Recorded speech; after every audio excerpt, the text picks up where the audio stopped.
Hello everyone, welcome to online ED classes. आज के session में हम लेबर लॉ का ये थर्ड लेक्चर है। इससे पहले मैंने दो लेक्चर जो है वो अपलोड कर रखा हुआ है, वो आपको प्लेलिस्ट में मिल जाएगा और डिस्क्रिप्शन में भी मैं उसका लिंक दे दूँगी। और करंट अफेयर के लिए भी मैं लिंक दे दूँगी, जो कि मैंने जून 2020 से अप्रैल 2021 तक के करंट अफेयर को कवर किया हुआ है। स्पेक्ट्रम भी मैंने 7 इकाई तक डाल दिया है, वो भी मैं उसका भी लिंक आपको दे दूंगी ताकि आप प्लेलिस्ट पे डायरेक्ट विजिट करके उस वीडियोस को देख सके। जीएस के लिए मैंने लूसेंट जीके का जो न्यू एडिशन का लूसेंट जीके है उससे मैंने ऑल सब्जेक्ट कंप्लीट कर दिया है, अपलोड कर दिया है उसको। वो सारे आपको प्लेलिस्ट मिल जाएंगे, तो फटाफट से उन वीडियोज़ को जा करके देखिए। चैनल पर नए हैं, चैनल को सब्सक्राइब करके बेल आइकन को प्रेस कर दीजिए ताकि आपको हमारे सारे नोटिफिकेशंस मिलते रहें। और ईपीएफओ के लिए मैं कंटिन्यू वीडियोस डाल रही हूँ, तो आपको वो वीडियोस मिलते रहेंगे अगर आप चैनल को सब्सक्राइब कर लेंगे तो। और ये वीडियो आपके लिए यूज़फुल है तो उसको लाइक करिएगा और अपने एजुकेशन ग्रुप में उसको शेयर करिएगा। तो आगे ये थर्ड लेक्चर है, तो आगे के टॉपिक को हम इसमें कवर करने वाले हैं श्रमिक विधि से। अनुबंधित कर्मचारी यानी कॉन्ट्रैक्चुअल एम्प्लॉयज़। कर्मचारी भविष्य निधि के अंतर्गत कर्मचारी की एक समावेशी परिभाषा को शामिल किया गया है। परिभाषा किसी ऐसे कर्मचारी को कहा गया हो किसी प्रतिष्ठान में प्रत्यक्ष एवं अप्रत्यक्ष रूप में कार्य में संलग्न हो तथा उसे पारिश्रमिक का भुगतान किया जाता हो। किसी ऐसे कर्मचारी कहा गया हो किसी प्रतिष्ठान में प्रत्यक्ष एवं अप्रत्यक्ष रूप में कार्य में संलग्न हो और उसे पारिश्रमिक का भुगतान किया जाता हो। हाल ही में उच्चतम न्यायालय ने ये निर्णय दिया है कि अनुबंधित कर्मचारी यानी कॉन्ट्रैक्चुअल एम्प्लॉयज़ भी भविष्य निधि के लाभ के हकदार होंगे और प्रतिष्ठान अनिवार्य रूप से या तो सरकार से संबंधित होना चाहिए अथवा सरकार के नियंत्रणाधीन होना चाहिए। आगे हम बात करते हैं भारत कौशल विकास रिपोर्ट 2020। भारत कौशल विकास रिपोर्ट हाल ही में इसका नवा संस्करण जारी किया गया है। ये रिपोर्ट यूएनडीपी, एआईसीटीई और भारतीय विश्वविद्यालय संघ के सहयोग से वी बॉक्स, पीपल स्ट्रांग और भारतीय उद्योग परिसंघ थर्ड की संयुक्त पहल है। इस रिपोर्ट का उद्देश्य है प्रतिभा की आपूर्ति और उद्योग की ओर से मांग के संबंध में अवलोकन प्रदान करना। महत्वपूर्ण बिंदु है, विगत 3 वर्षों से भारत के युवाओं की नियोजनीयता स्थिर बनी हुई है। जो नौकरी के लिए तैयार प्रतिभागियों में 46.21% है। महिला नियोजनीयता 46% है। आगे हम राष्ट्रीय स्टार्टअप सलाहकार परिषद यानी नेशनल स्टार्टअप एडवाइजरी काउंसिल के बारे में चर्चा करेंगे। तो हाल ही में केंद्र सरकार ने एनएसएसी की संरचना को अधिसूचित किया है। महत्वपूर्ण बिंदु है, एनएसएसी का लक्ष्य देश नवाचार और स्टार्टअप को बढ़ावा देना है। ये इसका स्ट्रक्चर दिया हुआ है। अध्यक्ष कौन होंगे? वाणिज्य उद्योग मंत्री। पदेन सदस्य संबंधित मंत्रियों विभागों द्वारा नामित व्यक्ति। गैर अधिकारी सदस्य होंगे विभिन्न श्रेणियों से केंद्र सरकार द्वारा 2 वर्ष के लिए मनोनीत स्टार्टअप के, और परिषद के संयोजक होंगे उद्योग एवं आंतरिक विभाग के संयुक्त सचिव। तो ये है इसका स्ट्रक्चर। एनएसएसी का लक्ष्य देश में नवाचार और स्टार्टअप को बढ़ावा देना है। आगे हम डिस्कस करेंगे श्रम संहिता यानी लेबर कोड को। ये बहुत ही इंपॉर्टेंट है, जो कि नया शामिल किया गया है। श्रम संहिता जो है ये संविधान की 7वीं अनुसूची के अंतर्गत समवर्ती सूची का विषय है। हाल ही में श्रम सुधारों को बढ़ावा देने के लिए संसद ने श्रम संहिता यानी लेबर कोड से संबंधित 3 विधेयक को पारित किया है। वो 3 विधेयक है। पहला औद्योगिक संबंध संहिता 2020 यानी इंडस्ट्रियल रिलेशंस कोड 2020। दूसरा उपजीविका जन्य व्यवसायिक सुरक्षा, स्वास्थ्य और कार्य स्थिति संहिता 2020 यानी occupation safety, health and working conditions code 2020। और तीसरा विधेयक जो पारित किया गया है वो है सामाजिक सुरक्षा संहिता 2020 यानी कोड ऑन सोशल सिक्योरिटी 2020। ये 3 विधेयक को पारित किया गया है श्रम संहिता से संबंधित। इस संहिता की पृष्ठभूमि है। उल्लेखनीय है कि वर्ष 2019 में श्रम और रोजगार मंत्रालय ने 29 केंद्रीय कानूनों का समेकन करने के लिए 4 विधेयक प्रस्तुत किए थे। इन चारों में मजदूरी संहिता 2019 संसद द्वारा पारित कर दिया गया था और उपर्युक्त तीनों विधेयक को श्रम संबंधी संसदीय समिति को भेज दिया गया था, जिसे हाल ही में संसद ने पारित किया है। श्रम समवर्ती सूची का विषय होने के कारण केंद्र और राज्य दोनों को श्रम से संबंधित मुद्दों पर कानून बनाने का अधिकार है। श्रम जो है वो समवर्ती सूची का विषय होने के कारण केंद्र और राज्य दोनों को श्रम से संबंधित मुद्दों पर कानून बनाने का अधिकार है। वर्तमान में केंद्र सरकार के कार्य क्षेत्र में 44 श्रम कानून है और 100 से अधिक श्रम कानून राज्य सरकारों के अधीन है। श्रम संहिता को द्वितीय राष्ट्रीय श्रम आयोग 2002 की सिफारिशों पर अपनाया गया था। श्रम संहिता को द्वितीय राष्ट्रीय श्रम आयोग 2002 की सिफारिशों पर अपनाया गया था। आगे हम विधेयक के बारे में बात करेंगे। औद्योगिक संबंध संहिता 2020 यानी कोड ऑफ इंडस्ट्रियल रिलेशन 2020, इसको 3 पूर्ववर्ती कानूनों को संयुक्त करते हुए पारित किया गया है। जो 3 विधेयक पारित किए गए थे, इसमें से जो औद्योगिक संबंध संहिता 2020 है, इसको 3 पूर्ववर्ती कानूनों को संयुक्त करते हुए पारित किया गया है। ये कानून है व्यापार संघ अधिनियम 1926 यानी ट्रेड यूनियंस एक्ट 1926, दूसरा औद्योगिक नियोजन यानी स्थायी आदेश अधिनियम 1946, industrial employment standing orders act 1946, औद्योगिक विवाद अधिनियम 1947 यानी इंडस्ट्रियल डिस्प्यूट एक्ट 1947। ये 3 है। ठीक है। इस संहिता के अंतर्गत कुछ प्रावधान है। तो श्रमिक की परिभाषा क्या है? श्रमिक जो है, ये संहिता श्रमिक को ऐसे व्यक्ति के रूप में परिभाषित करती है जो कि पारिश्रमिक या प्रतिफल रिवॉर्ड के लिए काम करता है। ये 18,000 रुपये से अधिक मजदूरी या वेतन पाने वाले उन लोगों को अपने दायरे से बाहर करती है जो प्रबंधकीय या प्रशासनिक क्षमता या पर्यवेक्षी क्षमता सुपरवाइजरी कैपेसिटी की दृष्टि से नियोजित है।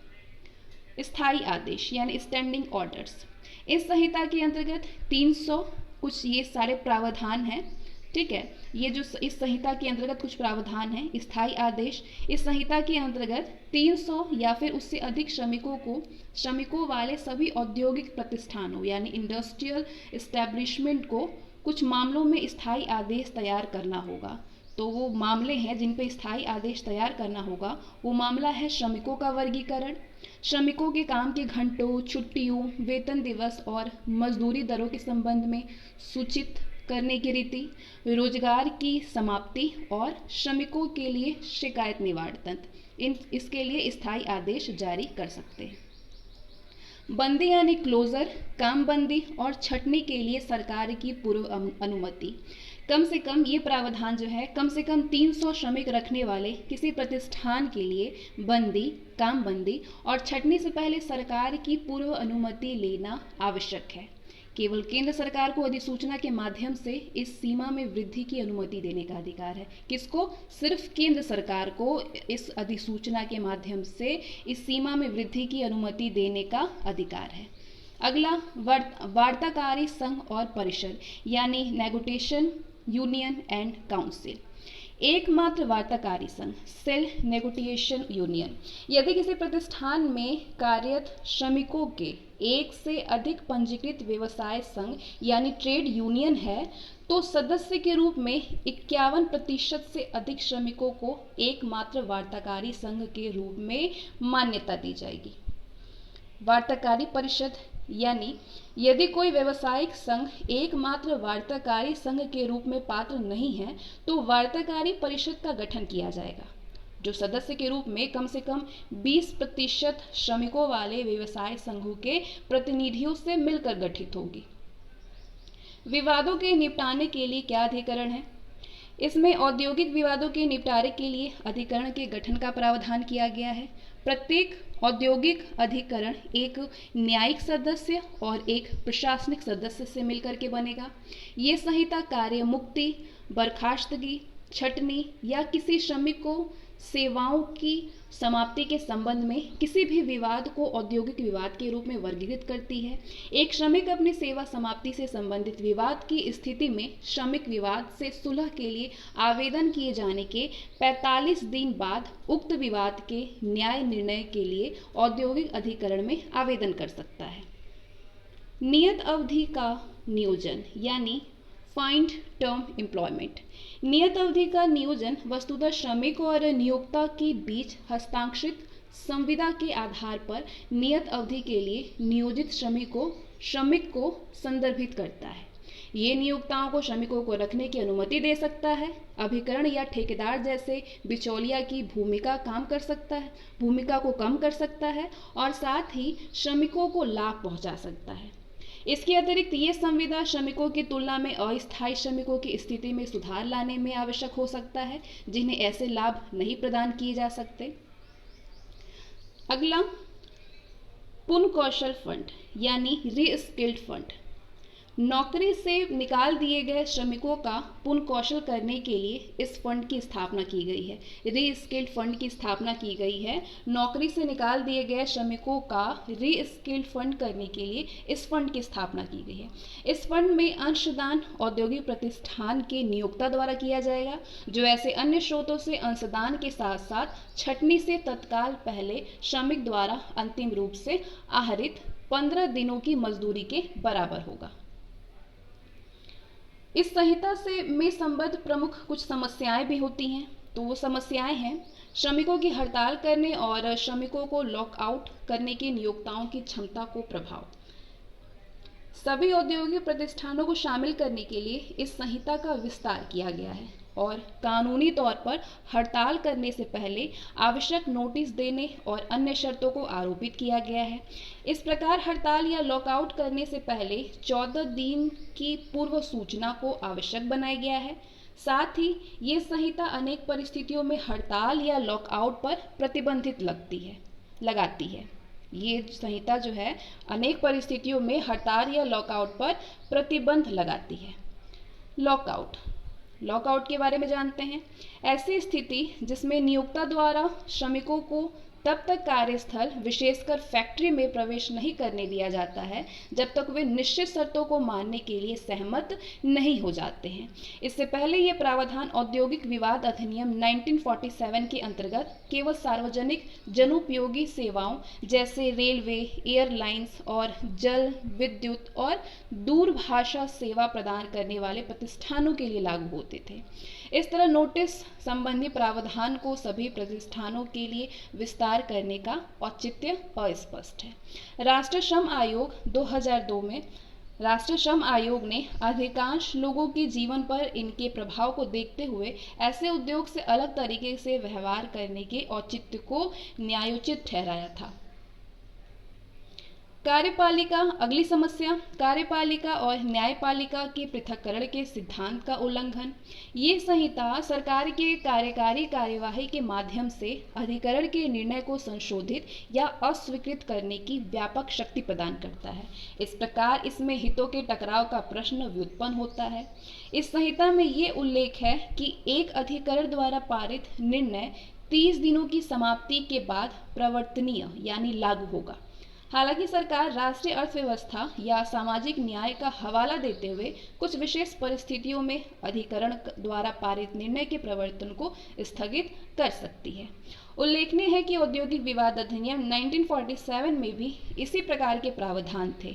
हालांकि वर्ष 2011 में मद्रास उच्च न्यायालय ने संवैधानिक आधार पर इन प्रावधानों को रद्द कर दिया था। किसने? मद्रास उच्च न्यायालय ने। व्यवसाय संघों यानी ट्रेड यूनियन के गठन पर प्रभाव। ये स्पष्ट नहीं है कि यदि किसी प्रतिष्ठान में पंजीकृत व्यवसायिक संघ हो, न्यूनतम 10% सदस्यों का समर्थन आवश्यक। व्यवसायिक संघों की संख्या 1 से अधिक है, लेकिन किसी भी संघ के पास वार्ताकारी परिषद में भाग लेने के लिए कम से कम 20% श्रमिकों में अपेक्षित समर्थन नहीं है, तो वो उस स्थिति में क्या होगा? नियत अवधि के नियोजन संबंधी प्रावधान यानी फाइन टर्म एम्प्लॉयमेंट। इस तरह के नियोजन या रोजगार से संबंधित अनुबंधों को नवीनीकृत करने की शक्ति नियोक्ता में निहित होती है। इस तरह के नियोजन या रोजगार से संबंधित अनुबंधों को नवीनीकृत करने की शक्ति नियोक्ता में निहित होती है। इसका दुष्परिणाम श्रमिक के लिए रोजगार की असुरक्षा हो सकती है। इसके अतिरिक्त ये प्रावधान उन्हें अनुचित कार्यदशाओं जैसे विस्तारित काम के घंटे या मजदूरी या छुट्टियों की मनाही के संबंध में मुद्दों को उठाने से रोक सकते हैं। ये संहिता नियत अवधि के श्रमिकों के लिए कार्यों के प्रकार को सीमित नहीं करती है। ये संहिता नियत अवधि के श्रमिकों के लिए कार्यों के प्रकार को सीमित नहीं करती जिसमें उन्हें काम पर रखा जा सकता, इसलिए उन्हें स्थायी श्रमिकों को प्रदान की जाने वाली भूमिकाओं के लिए काम पर रखा जा सकता है। उल्लेखनीय है कि द्वितीय राष्ट्रीय श्रम आयोग ने अनुशंसा की थी कि किसी भी श्रमिक को 2 वर्षों से अधिक समय तक स्थायी रोजगार के विरुद्ध निरंतर आकस्मिक या अस्थायी श्रमिक के रूप में नहीं रखा जाना चाहिए। श्रम संबंधी स्थायी समिति ने भी ये अनुशंसा की है कि जिन स्थितियों और जिन क्षेत्रों में नियत अवधि के रोजगार का उपयोग किया जा सकता है उन्हें स्पष्ट रूप से निर्दिष्ट किया जाना चाहिए। इस संहिता में कई शब्द परिभाषित नहीं हैं, जैसे कि ये संहिता प्रबंधक, पर्यवेक्षक और प्रतिष्ठान शब्दों को परिभाषित नहीं करती है। ऐसे में अलग अलग व्याख्या की जा सकती है। आगे हम बात करेंगे सामाजिक सुरक्षा 2020 यानी कोड ऑफ सोशल सिक्योरिटी 2020। जैसे कि 3 अधिनियम पारित हुए थे, उसमें से 3 संहिता पारित होते हैं, वैसे दूसरी संहिता है ये कोड ऑफ सोशल सिक्योरिटी। ये संहिता सामाजिक सुरक्षा से संबंधित 9 कानूनों को प्रतिस्थापित करती है। वो 9 कानून है: कर्मचारी भविष्य निधि अधिनियम 1952, मातृत्व लाभ अधिनियम 1961, असंगठित सामाजिक सुरक्षा अधिनियम 2008, कर्मचारियों के मुआवजा अधिनियम 1923, कर्मचारी राज्य बीमा अधिनियम 1948, ग्रेच्युइटी भुगतान अधिनियम 1972, असंगठित श्रमिक सामाजिक सुरक्षा अधिनियम 2008, भवन और अन्य निर्माण श्रमिक उपकर अधिनियम 1996, senior workers welfare fund act 1981। तो ये जो 9 कानूनों को प्रतिस्थापित करती है। ये संहिता कोड ऑफ सोशल सिक्योरिटी 9 कानूनों को प्रतिस्थापित करती है। वो 9 कानून है ये, इसका स्क्रीनशॉट आप ले सकते हैं। सामाजिक सुरक्षा संहिता के प्रमुख प्रावधान है प्रयोज्यता यानी एप्लीकेबिलिटी। ये संहिता सभी प्रतिष्ठानों पर लागू होता है। प्रयोज्यता और प्रतिष्ठान के आकार प्रकार का निर्धारण केंद्र सरकार करेगी। दूसरा, सामाजिक सुरक्षा कोष यानी सोशल सिक्योरिटी फंड। ये जो प्रावधान है सामाजिक सुरक्षा कोष, इस संहिता में ये उल्लेखनीय है कि केंद्र सरकार असंगठित श्रमिकों, गिग श्रमिकों और प्लेटफॉर्म श्रमिकों के लिए एक प्रकार के कोष की स्थापना करेगी। इसके अतिरिक्त राज्य सरकारें असंगठित श्रमिकों के लिए अलग से सामाजिक सुरक्षा कोष की स्थापना और प्रशासन करेगी। अगला प्रावधान श्रमिकों का पंजीकरण। इसमें सभी 3 श्रेणियों के श्रमिकों जैसे यथा असंगठित क्षेत्र के श्रमिकों, गिग श्रमिकों और प्लेटफॉर्म श्रमिकों के पंजीकरण का प्रावधान है। राष्ट्रीय सामाजिक सुरक्षा बोर्ड का गठन उपयुक्त 3 श्रेणियों के श्रमिकों के कल्याण के लिए और उनके लिए योजनाओं की अनुशंसा व निगरानी करने के लिए इस बोर्ड का गठन किया जाएगा, राष्ट्रीय सामाजिक सुरक्षा बोर्ड का। इस बोर्ड में कुछ सदस्य सम्मिलित होंगे। तो कौन कौन से सदस्य शामिल होंगे इस बोर्ड में? केंद्र सरकार द्वारा नामांकित समूहों के 5 प्रतिनिधि, केंद्र सरकार द्वारा नामांकित गिग श्रमिकों और इस प्लेटफॉर्म श्रमिक कोष के 5 प्रतिनिधि, कर्मचारी राज्य बीमा निगम यानी ESIC के महानिदेशक और राज्य सरकारों के 5 प्रतिनिधि शामिल होंगे इस बोर्ड में। योजनाओं के लिए अंशदान की क्या व्यवस्था है? गिग श्रमिकों और प्लेटफॉर्म श्रमिकों के लिए योजनाओं का वित्त पोषण केंद्र सरकार, राज्य सरकार और समूहों को यानी एग्रीगेटर्स के संयुक्त अंशदान के माध्यम से किया जा सकता है। परिभाषाओं में परिवर्तन। इनमें परिभाषित है कि क्या परिवर्तन है?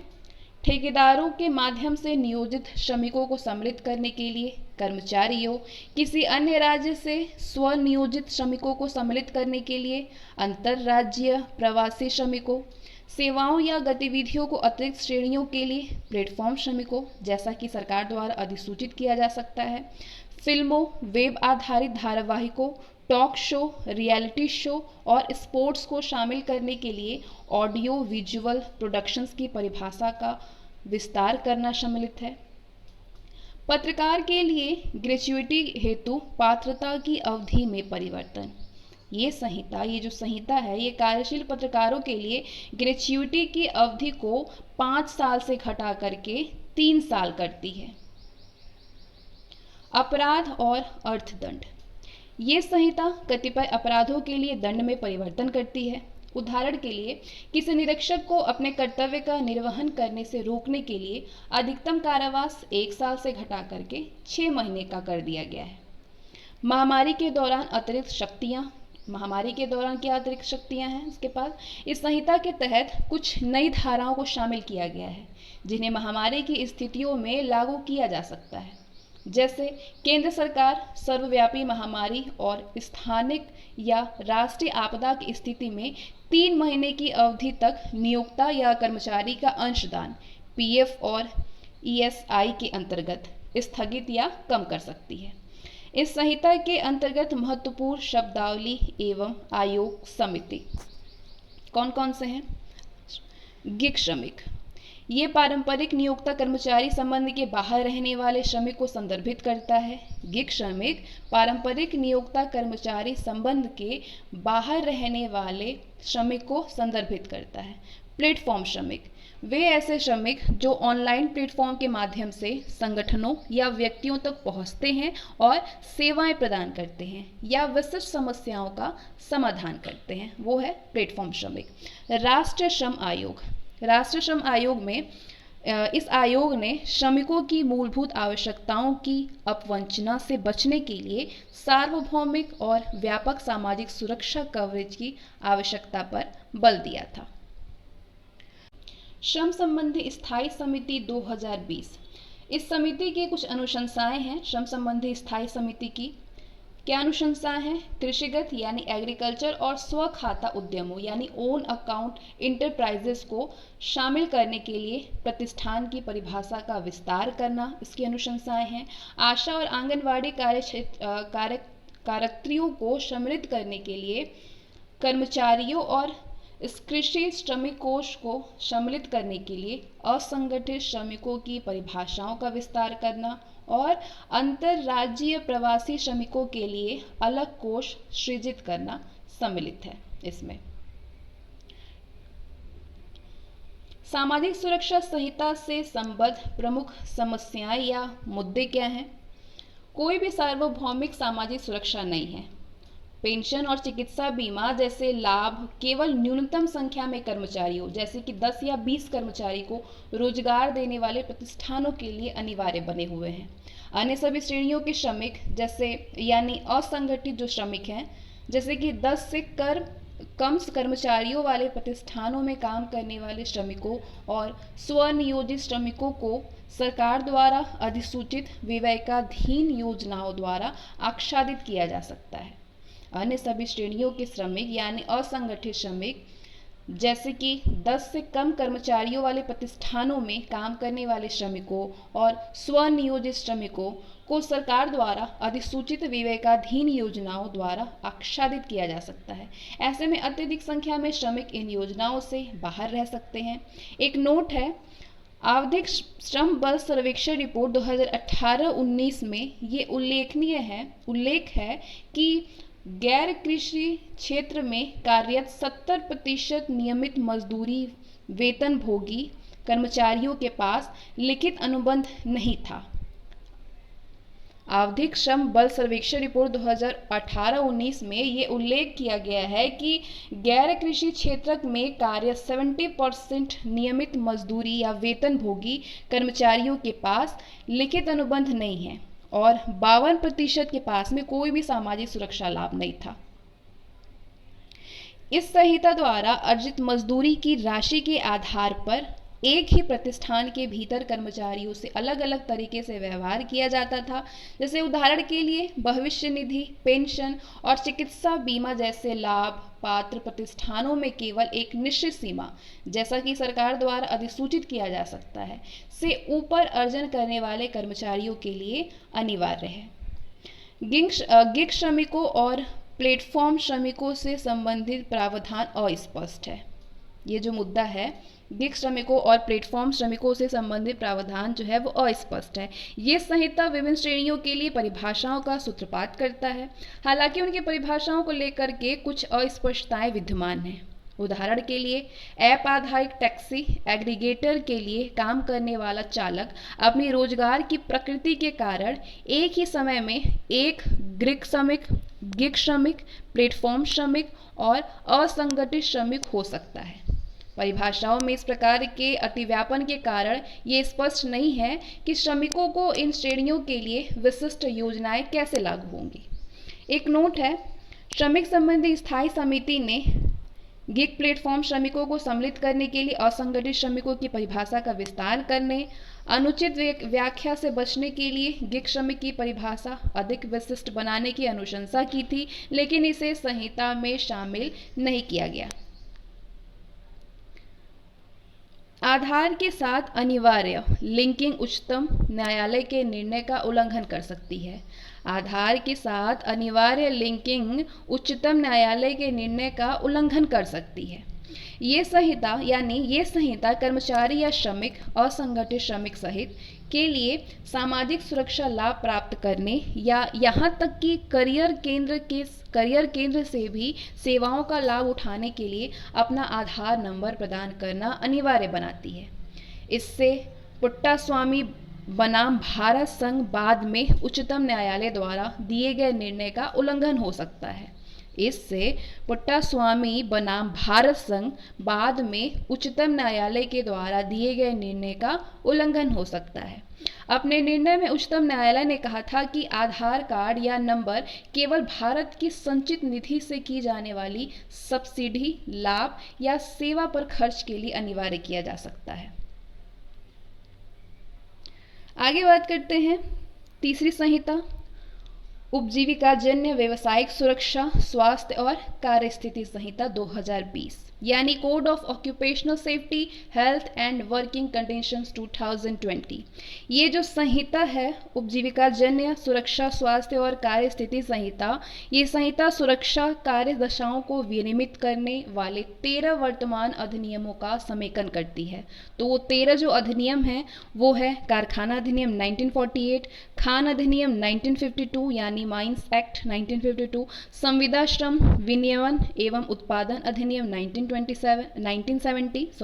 संविदा श्रम अधिनियम 1970, भवन और अन्य निर्माण कार्य रोजगार का विनियमन और सेवा शर्तें कानून 1996 और बागान श्रम अधिनियम 1951 आदि। इस संहिता के अंतर्गत कुछ प्रमुख प्रावधान भी हैं। क्या क्या प्रावधान है? प्रतिष्ठानों के आच्छादन के लिए सीमा यानी trace hold for coverage for establishments. कारखाना, ये जो कारखाने हैं, कारखाने को ऐसे किसी भी परिसर के रूप में परिभाषित करती है जहां विनिर्माण की प्रक्रिया की जाती है और वो 20 श्रमिकों यदि विद्युत उपयोग करके विनिर्माण प्रक्रिया की जाती है, 40 श्रमिकों यदि विद्युत का उपयोग किए बिना विनिर्माण की प्रक्रिया की जाती है, से अधिक श्रमिकों को नियोजित करता है। ये कारखाने को ऐसे किसी भी परिसर के रूप में परिभाषित करती है जहां पे विनिर्माण की प्रक्रिया की जाती है। 20 श्रमिकों यदि विद्युत उपयोग करके वो विनिर्माण प्रक्रिया की जाती है, 40 श्रमिकों यदि विद्युत का उपयोग किए बिना विनिर्माण की प्रक्रिया की जाती है, से अधिक श्रमिकों को नियोजित करता है। अगला प्रावधान है खतरनाक गतिविधियों में संलग्न प्रतिष्ठान यानी एस्टैब्लिशमेंट एंगेज्ड इन हैजरडस एक्टिविटी। इसमें श्रमिकों की संख्या से निरपेक्ष ऐसे सभी प्रतिष्ठानों को शामिल किया गया है जहां पे कोई भी खतरनाक गतिविधि की जाती है। संविदा या ठेका श्रमिक यानी कॉन्ट्रैक्ट वर्कर्स, ये संहिता 50 या अधिक श्रमिकों को नियोजित विगत 1 साल में किसी भी दिन नियोजित करने वाले प्रतिष्ठानों या ठेकेदारों, केंद्र और राज्य सरकार के कार्यालयों सहित जो ठेकेदार हैं उन पर लागू होगा। साथ ही ये प्रमुख गतिविधियों इसे उपयुक्त सरकार द्वारा निर्धारित किया जाएगा। गतिविधियों में संविदा या ठेका श्रम पर प्रतिबंध आरोपित करती है। ये 11 कार्यों सहित गैर प्रमुख गतिविधियों की सूची भी परिभाषित करती है जिनमें सम्मिलित हैं सुरक्षाकर्मी, सुरक्षा सेवा और अनियमित प्रकृति की कोई भी गतिविधियां। अगला प्रावधान है काम के घंटे और रोजगार की स्थितियां। दैनिक काम के घंटों की सीमा क्या है? ये संहिता काम के लिए प्रतिदिन 8 घंटे की अधिकतम सीमा निर्धारित या निश्चित करती है। महिलाओं का नियोजन। महिलाएं सभी प्रकार के कार्यों के लिए सभी प्रतिष्ठानों में नियोजित किए जाने के लिए अहर होंगी। यदि उनके खतरनाक या जोखिम भरे कार्यों में काम करने की आवश्यकता होती है तो सरकार नियोक्ता के लिए उनके नियोजन से पहले पर्याप्त सुरक्षा प्रदान करना आवश्यक बना सकती है। छूट क्या है? ये संहिता राज्य सरकार को अधिक आर्थिक गतिविधि और रोजगार सृजित करने के लिए इस संहिता के प्रावधान से किसी भी नए कारखाने को छूट देने का अधिकार देती है। अगला प्रावधान है अंतर्राज्यीय प्रवासी श्रमिक से संबंधित प्रावधान। अंतर्राज्यीय प्रवासी श्रमिक की परिभाषा क्या है? कोई भी व्यक्ति जो अपने आप दूसरे राज्य में जाता है और वहां रोजगार प्राप्त करता है तथा अधिकतम 18,000 रुपये प्रति माह या ऐसी उच्चतर राशि अर्जित करता है जिसे केंद्र सरकार अधिसूचित करती है, वो राज्य प्रवासी श्रमिक के अंतर्गत आता है। अंतर क्या है? अंतर्राज्यीय प्रवासी श्रमिकों के लिए लाभ क्या है? इसमें इस लाभ में सम्मिलित हैं या तो मूल राज्य में या तो रोजगार देने वाले राज्य में सार्वजनिक वितरण प्रणाली का लाभ प्राप्त करने के लिए विकल्प होगा। रोजगार देने वाले राज्य में भवन और अन्य निर्माण उपकरण निधि के अंतर्गत लाभों की उपलब्धता होगी और एक ही प्रतिष्ठान में अन्य श्रमिकों को उपलब्ध बीमा भविष्य निधि लाभ मिलना आदि, ये सारे लाभ होंगे। विस्थापन भत्ते का निरसन। इस संहिता में विस्थापन यानी डिस्प्लेसमेंट अलाउंस को हटा दिया गया है। ज्ञातव्य है कि 2019 के विधेयक में विस्थापन भत्ते का प्रावधान किया गया था। इसमें अंतर्राज्यीय प्रवासी श्रमिकों की भर्ती के समय उन्हें विस्थापन भत्ता देने का प्रावधान था जो उनकी मासिक मजदूरी के 50% के बराबर था। अगला है अंतर्राज्यीय प्रवासी श्रमिकों का डेटाबेस। केंद्रीय और राज्य सरकारों को एक पोर्टल में अंतर्राज्यीय प्रवासी श्रमिकों का विवरण बनाए रखना चाहिए या अभिलिखित करना होगा। केंद्र सरकार और राज्य सरकारों को एक पोर्टल में अंतर्राज्यीय प्रवासी श्रमिकों का विवरण बनाए रखना या अभिलिखित करना होगा। इसके अतिरिक्त प्रवासी श्रमिक स्वघोषणा और आधार कार्ड के माध्यम से पोर्टल पर अपने आप को पंजीकृत करा सकते हैं। असंगठित श्रमिकों के कल्याण के लिए सामाजिक सुरक्षा निधि का प्रावधान। इस संहिता के अंतर्गत कतिपय अर्थदंड के आरोपण से एकत्रित राशि इस निधि में जमा की जाएगी। सरकार इस निधि में धन हस्तांतरित करने के लिए अन्य स्रोत भी निर्धारित कर सकती है। इस संहिता से संबद्ध प्रमुख समस्याएं भी हैं। क्या क्या समस्याएं हैं? कुछ विशेष प्रावधानों का औचित्य अस्पष्ट है। कुछ विशेष प्रावधानों का औचित्य अस्पष्ट है, जैसे कि इसमें कुछ सामान्य समाधान किए गए हैं, कुछ सामान्य प्रावधान किए गए हैं जो कि सभी प्रतिष्ठानों पर लागू होते हैं। इनमें पंजीकरण, विवरणी दाखिल करना और नियोक्ताओं के कर्तव्यों के प्रावधान सम्मिलित हैं। हालांकि इसमें अतिरिक्त प्रावधान भी सम्मिलित हैं जो कि विशिष्ट प्रकार के श्रमिकों पर लागू होते हैं, जैसे कारखानों और खानों के श्रमिक या दृश्य श्रव्य श्रमिक, पत्रकार, बिक्री संवर्धन कर्मचारी, संविदा श्रमिक और निर्माण श्रमिक। जहां कुछ कारखानों और खानों जैसे खतरनाक प्रतिष्ठानों एवं संविदा श्रमिकों जैसे सुभेद श्रमिकों की श्रेणियों के लिए विशेष प्रावधान न्यायोचित प्रतीत होते हैं, वहीं अन्य श्रमिकों के लिए इन विशेष प्रावधानों को अनिवार्य बनाने का औचित्य स्पष्ट नहीं है। अगली समस्या है सिविल न्यायालय को इस संहिता के अंतर्गत मामलों की सुनवाई करने के अपवर्जित किया गया है।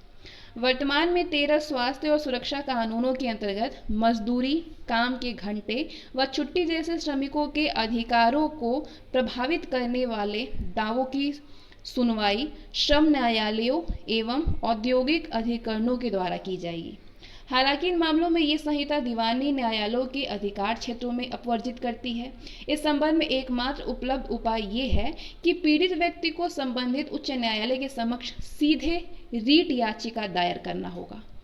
अतः ये तर्क दिया जा सकता है कि इन मामलों की सुनवाई के लिए सिविल न्यायालयों को अपवर्जित करने से पीड़ित व्यक्ति निचले न्यायालय के समक्ष कुछ मुद्दों पर चुनौती देने के अवसर से वंचित हो सकता है।